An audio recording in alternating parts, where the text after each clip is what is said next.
etxean eta kuadrian beti euskera. Etxean, euskera hitz egiten dut anai-arrebekin, gurasoekin.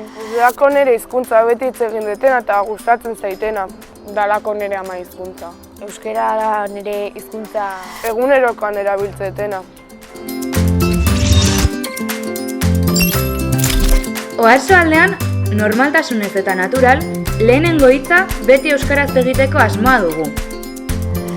Animatu euskaraz bizitzera! Gehien gustatu zait egotea kuadrillarekin eta irteerak. Apuntatu behar zeate, ze eske, iten dia gaine irteera batzuk super guai. Ite ditugu gauza asko. Ikuste ditugu pelikulak, ite ditugu jolasak. Nire gusten zaizkit kuskuseroak eta mutxanebi. Mutxanebi, da lehiaketa bat eta dago super guai, zein bar dituztu adibidez abestiak euskaratu edo mini trailerrak, eta gero kuskuseroak dira etortzen jenean famatuak, euskaldunak, eta lehengoan adibidez ez hori zen keinaka eta primeran pasa genuen. Joango gara zuatzara, egon ginen eskiatzen eta holako gauzak. Alezu lotu euskara eta lagunekin egotea. Ite ditugun gauzak nahi guztan zezit.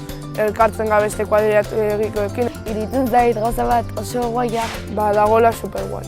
Bai, etorri zaitezte. Zingo nuke animatu jendea horrelako ekintzetara apuntatzea, hori da aukera euskaraz hitz egiteko eta euskararen erabilera handitzeko.